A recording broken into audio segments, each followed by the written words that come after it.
Hello student, in today's lecture we are going to start our next point, preparation of ethers. तर last lecture मध्ये आपण preparation of phenols पाहिलं. आता इथे आपण प्रिपरेशन ऑफ इथर्स बघणार आहोत. त्याच्यामध्ये जी फर्स्ट मेथड आहे preparation of ethers by Williamson synthesis. Okay, and Williamson synthesis is nothing but action of sodium or potassium alkoxide on alkyl. आता आपण जेव्हा हॅलोजन डेरिव्हेटिव्ह टॉपिक पाहिला त्याच्यामध्ये आपण chemical properties of alkyl halide पाहिलं, तेव्हा आपल्याला विल्यमसन सिंथेसिस रिएक्शन गेलेली आहे. ओके, आता नेमकं काय होतं ते बघूया आपण. आता इथे बघा, सपोज मी इन जनरल एक्झाम्पल घेते RX. Okay, this is alkyl halide. Alkyl halide is treated with sodium or potassium alkoxide. Okay, मी इथे सोडियम घेते, sodium OR. This is sodium alkoxide. Alk means alkyl group, oxide means oxygen. This is sodium alkoxide. This is sodium alkoxide. आणि इथे काय होईल बघा, आता हा जो ऑक्सिजन आहे तो -2 चार्ज असेल त्याच्यावरती. ओके, आता अल्काइल ग्रुप आहे त्याच्यावरती +1, सोडियम वरती +1. ओके, बॅलन्सिंग झालं. आता इथे काय होईल बघा, जो अल्काइल ग्रुप आहे त्याच्यावरती हॅलोजन वरती निगेटिव्ह चार्ज आहे आणि जो अल्काइल ग्रुप आहे अल्काइल हॅलाइड मधला अल्काइल ग्रुप वरती पॉझिटिव्ह चार्ज आहे. ओके, आता इथे काय होईल, OR त्याच्यावरती निगेटिव्ह चार्ज असेल आणि सोडियम जो आहे त्याच्यावरती पॉझिटिव्ह चार्ज असेल. ओके, सो NaX बाहेर पडेल, NaX. आणि इथे हा जो R आहे तो OR आणि तुम्हाला काय मिळेल, इथर. दिस इज इथर. Okay, so alkyl halide is treated with sodium or potassium अल्कॉक्साइड gives इथर. ओके, आता आपण एक एक्झाम्पल बघूया त्याच्यामध्ये. सपोज मी असं घेतलं CH3CH2Cl. This is ethyl chloride. हे माहिती आहे तुम्हाला, this is ethyl chloride is treated with sodium ethoxide. C2H5 असं लिहिते मी, किंवा CH2CH3 असं लिहिलं तरी चालेल तुम्ही. This is sodium ethoxide. Sodium ethoxide, it's means 2 carbon atom and oxide means oxygen. Okay, आता इथे काय होईल बघा, जो Na आणि हा Cl आहे तो NaCl बाहेर पडेल, remove in the form of NaCl. आणि जो हा CH3CH2O CH2CH3 असं होईल, CH3CH2O C2H5 लिहिलं तरी चालेल किंवा CH2CH3 असं लिहिलं तरी चालेल. आणि तुम्हाला सिंपल इथर मिळेल. दिस इज डाय इथाइल इथर. दिस इज डाय इथाइल इथर. सपोज इथे तुम्ही मिथाइल क्लोराइड घेतलं, ओके, आणि इथे घेतलं तुम्ही सोडियम मिथॉक्साइड घेतलं. ओके, तर तुम्हाला काय मिळेल, डाय मिथाइल इथर प्रोडक्ट मिळेल. ओके, म्हणजे तुम्ही जी विल्यमसन सिंथेसिस रिएक्शन आहे तिथे तुम्ही सिंपल इथर फॉर्म करू शकता, प्लस मिक्स इथर पण फॉर्म करू शकता. तर मिक्स इथर जर फॉर्म करायचं असेल तर रिएक्शन काय होईल बघा. आता इथे बघा, दिस इज मिक्स इथर. इथे घेते मी CH3CH2Cl. Okay, this is ethyl chloride is treated with sodium methoxide. This is sodium methoxide. This is ethyl chloride. Ethyl chloride is treated with sodium methoxide. This Na and Cl remove in the form of NaCl. आणि जो हा OCH3 आहे तो इथे attach होईल आणि तुम्हाला मिळेल CH3CH2O CH3. This is ethyl methyl ether. This is ethyl methyl ether. Okay, आता ही जी विल्यमसन सिंथेसिस रिएक्शन आहे तुम्ही सिंपल इथर प्रिपेअर करू शकता, प्लस मिक्स इथर सुद्धा प्रिपेअर करू शकता. आता रिएक्शन मध्ये सपोज जर असं झालं, आता इथे बघा, इथे हे जे विल्यमसन सिंथेसिस रिएक्शन आहे त्याच्या काही ड्रॉबॅक्स पण आहेत. सपोज मी टर्शरी ब्युटाइल ब्रोमाइड घेतलं. Okay, tertiary butyl bromide. This is tertiary butyl bromide. आणि मी जर आता इथे मी पोटॅशियम घेते, पोटॅशियम मिथॉक्साइड घेऊया आपण. ठीक आहे, this is potassium methoxide. This is tertiary butyl bromide. This is tertiary butyl bromide is treated with sodium potassium methoxide. Okay, आता इथे काय होईल, शक्यतो असं व्हायला पाहिजे की Br बाहेर पडला पाहिजे. ओके, आणि जो हा OCH3 आहे तो इथे अटॅच होईल, पण ह्या रिएक्शन मध्ये असं होणार नाहीये. दिस इज SN2 मेकॅनिझम, म्हणजे ही जी रिएक्शन आहे ती SN2 मेकॅनिझम सारखी आहे, म्हणजे सबस्टिट्यूशन रिएक्शन तिथे झालं पाहिजे. म्हणजे आपण जेव्हा SN2 मेकॅनिझम पाहिलं तिथे काय होईल, Br, okay, this one nucleophile is substituted by another nucleophile.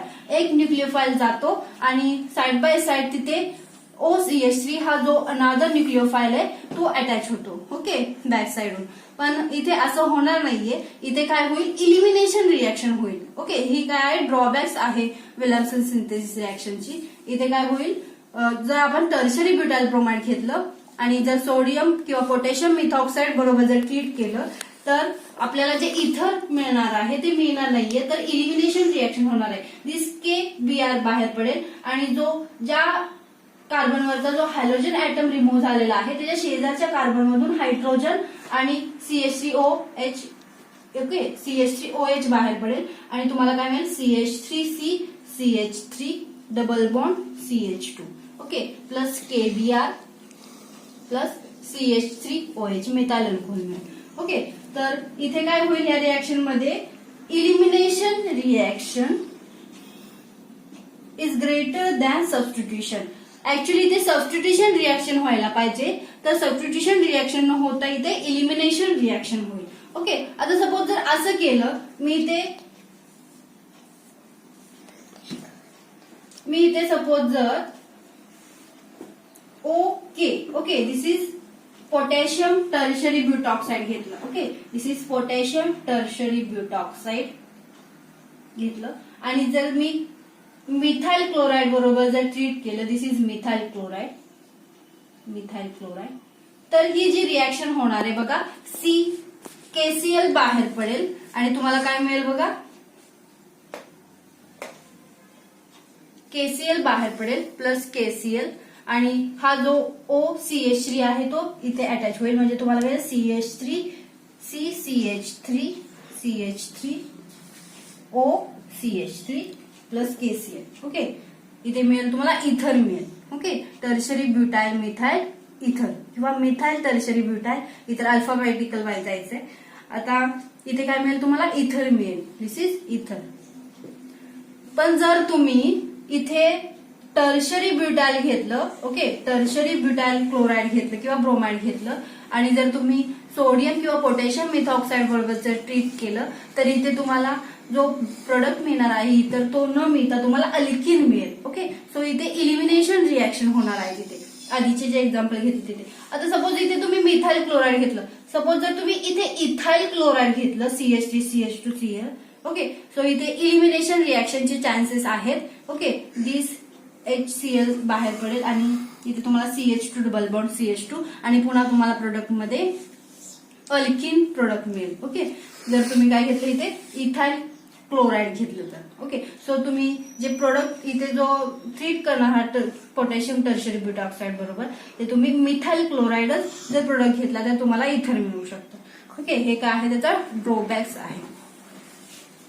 आता सपोज जर मी आता इथे आपण टर्शरी अल्कॅलाइड घेतलेला आहे, सपोज मी इथे जर सेकंडरी अल्कॅलाइड घेतलं, सपोज मी असं घेतलं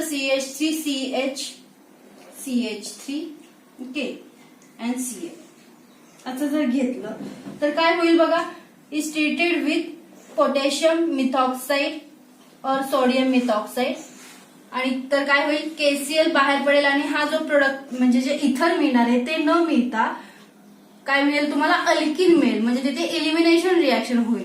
जर तुम्हाला इथर जर प्रिपेअर करायचं असेल तर तुम्हाला काय करावं लागेल, हा जो सेकंडरी अल्कॅलाइड घेतलेला आहे तिथे तुम्हाला ओके आणि दिस इज CH3 मिथाइल क्लोराइड घ्यावं लागेल आणि इथे काय होईल आणि काय मिळेल तुम्हाला, इथे इथर मिळेल. ओके, सो दिस इज जर तुम्ही इथे this is potassium secondary propoxide, this is potassium secondary propoxide जर घेतलं तुम्ही आणि इथे जर तुम्ही मिथाइल क्लोराइड घेतलं, मिथाइल क्लोराइड तर तुम्हाला काय मिळेल इथे इथर मिळू शकेल, म्हणजे CH3 CH3 OCH3 काय मिळेल तुम्हाला इथे इथर मिळेल प्लस KCl. ओके, म्हणजे जर तुम्ही इथे आपल्याला असं म्हणता येईल when you take secondary or tertiary alkyl hydride, okay, always in the form of alkoxide. Okay, जर तुम्ही सेकंडरी टर्शरी अल्काइल हायड्राइड जर घ्यायचं असेल तुम्हाला आणि जर इथर प्रिपेअर करायचं असेल तर तुम्हाला जे तुम्ही सेकंडरी किंवा टर्शरी अल्काइल हायड्राइड घेतलेलं आहे ते कशाच्या स्वरूपात घ्यावं लागेल, अल्कॉक्साइडच्या फॉर्म मध्ये घ्यावं लागेल, तर तुम्हाला इथर मिळेल. सपोज मी इथे जर बेन्झिन रिंग घेतली आणि जर Cl घेतलं, ओके, क्लोरोबेन्झिन, तर इथे काय होईल तुम्हाला, इथे काय मिळेल, आणि इथे पोटॅशियम मिथॉक्साइड बरोबर जर ट्रीट केलं तर ही रिॲक्शन होणार नाहीये. बघा, हा जो Cl आहे, क्लोरीन ऍटम आहे, तो sp2 हायब्रिडाइज कार्बन ऍटमला बॉन्ड आहे. सो हा जो बॉन्ड ब्रेक होणार आहे तो सहजासहजी बॉन्ड ब्रेक होणार नाहीये आणि रिॲक्शन फॉरवर्ड होणार नाही. जर तुम्ही असं घेतलं इथे, ओके, इथे ओके, आणि तुम्ही जर मिथाइल क्लोराइड बरोबर जर ट्रीट केलं तर तुम्हाला प्रोडक्ट काय मिळू शकेल, बघा, benzene ring and this OCH3 इथर मिळेल तुम्हाला. CH2 CH, ओके, Cl असं जर घेतलं प्लस सोडियम अल्कॉक्साइड किंवा मिथॉक्साइड, ओके, तर इथे जे तुम्ही Cl घेणार ते रिॲक्शन तुम्हाला अल्किन मिळेल, म्हणजे सबस्टिट्यूशन रिॲक्शन होणार नाही तुमची तिथे, तर तुम्हाला ओके असं घ्यावं लागेल आणि इथे मिथाइल क्लोराइड घ्यावं लागेल आणि रिॲक्शन काय मिळेल मग तुम्हाला, CH2 double bond CHO CH3 असे रिॲक्शन होईल. Okay, so this is Williamson synthesis reaction. म्हणजे जर तुम्ही secondary or tertiary alkyl hydride घेतलं तर ते कशाच्या फॉर्म मध्ये घ्यावं लागेल तुम्हाला, अल्कॉक्साइड फॉर्म मध्ये घ्यावं लागेल आणि तुम्हाला इथर मिळेल. Okay, this is drawbacks of Williamson synthesis reaction. आता आपण जी नेक्स्ट प्रिपरेशन मेथड आहे ती बघूया. By continuous etherification, by continuous etherification process. Now, this is intermolecular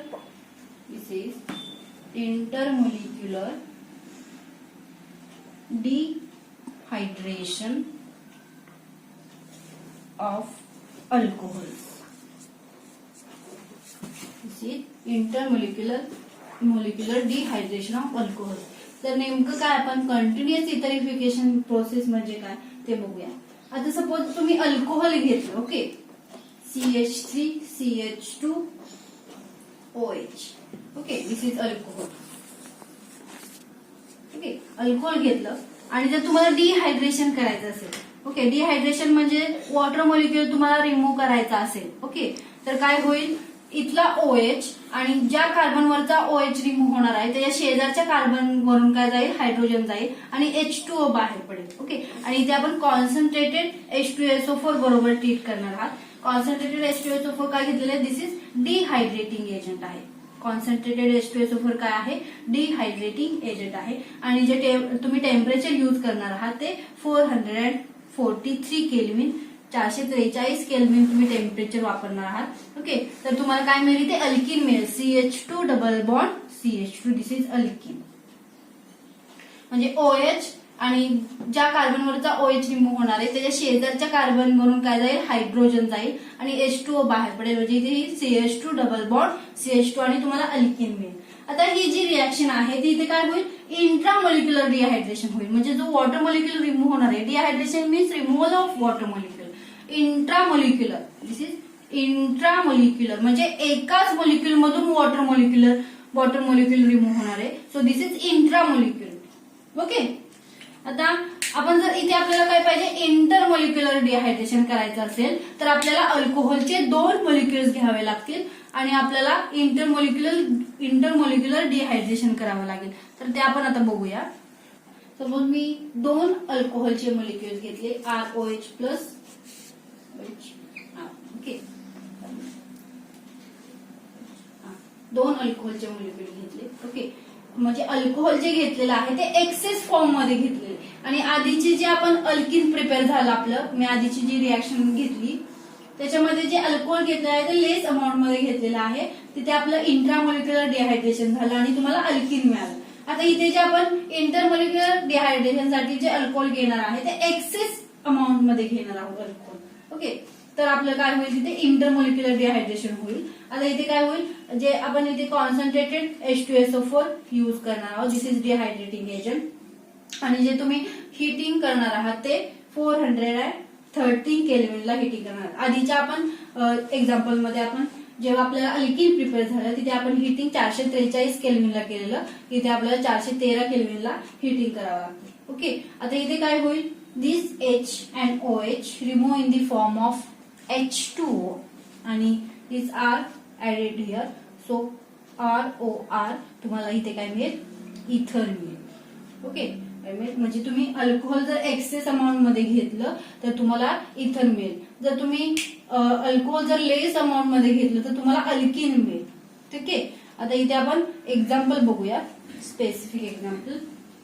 आता बघा मी इथे इथाइल अल्कोहोल घेते, CH3 CH2OH, this is ethyl alcohol. Ethyl alcohol is treated with concentrated H2SO4. आता मी असं लिहिते H2SO4 HOSO3H. This is H2SO4. Okay, concentrated H2SO4 बांगणावर लिहिते मी. This is concentrated H2SO4 and heating in 430 Kelvin. 430 Kelvin. आता इथे concentrated ethyl alcohol is treated with concentrated H2SO4. आता इथे जो OH आणि दिस H remove in the form of H2O आणि जो हा OSO3H आहे तो इथे ऍड होईल आणि तुम्हाला काय मिळेल, CH3 CH2 OSO3H. Okay, this is ethyl hydrogen sulphate. This is ethyl hydrogen sulphate. Okay, this is ethyl hydrogen sulphate. आता हा जो इथाइल हायड्रोजन सल्फेट आहे तो आहे वॉटर इन्सोल्युबल आहे. ओके, तुम्हाला इथाइल हायड्रोजन सल्फेटची पीपीटी मिळेल. आता जो हा इथाइल हायड्रोजन सल्फेट आहे तो पुन्हा दुसऱ्या इथाइल अल्कोहोल बरोबर जर ट्रीट केलं, म्हणजे आपण इथे इथाइल हायड्रोजन सल्फेट घेऊया पुन्हा, CH3 CH2 OSO3H. This is ethyl hydrogen sulfate is treated with another ethyl alcohol. Okay, this is treated with another ethyl alcohol.